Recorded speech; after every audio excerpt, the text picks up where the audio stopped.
Il y a eu tout d'abord l'entartage de la Joconde, puis de la soupe sur les tournesols de Van Gogh. Ce sont ensuite les meules de Monet, la jeune fille à la perle de Vermeer et le semeur à nouveau de Van Gogh. Pauvre Van Gogh, décidément. Le but de ces actions émanant des militants écologistes, qu'elles soient des actions coup de poing afin de témoigner de la destruction de notre environnement. L'argument est énoncé par un activiste lui-même. Le voici. Comment vous sentez-vous lorsque vous voyez quelque chose d'aussi beau et d'aussi inestimable être détruit sous vos yeux? Or, c'est le même sentiment quand vous voyez la planète être détruite. Ces actions, bien sûr, font un tabac dans les médias et les réseaux sociaux.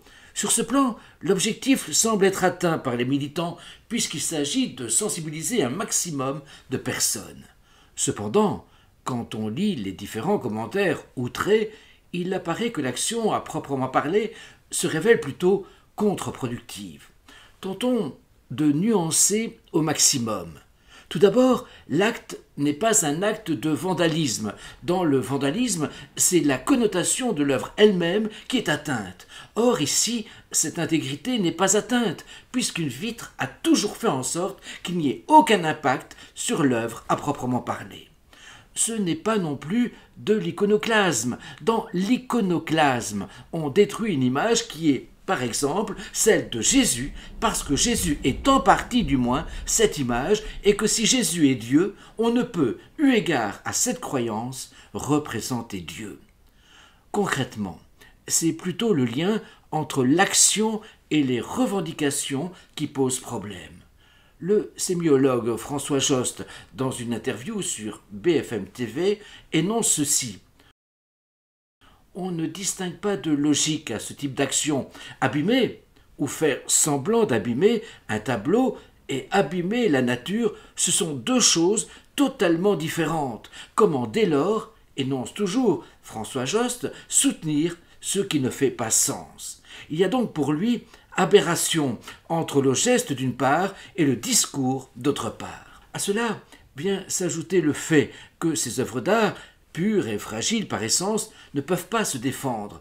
Protégés des outrages du temps, beaucoup crient au sacrilège et certains s'insurgent que ces tableaux servent désormais d'outils de communication dans une lutte qui ne devrait pas se mener dans les couloirs des musées. Je peux cependant comprendre l'argument des militants. On conserve dans les musées du monde entier, et à grands frais, les œuvres des outrages du temps. Mais on ne conserve pas la terre qui nous nourrit. On ne sauvegarde en rien sa biodiversité. Des milliers, des millions d'espèces, on le sait, ont disparu et continuent encore et toujours à disparaître. Nous sommes donc capables de conserver des œuvres d'art, enfin certaines œuvres d'art, sélectionnées, triées par des esprits experts, et nous sommes dans l'impossibilité même de conserver nos espaces naturels dans leur globalité.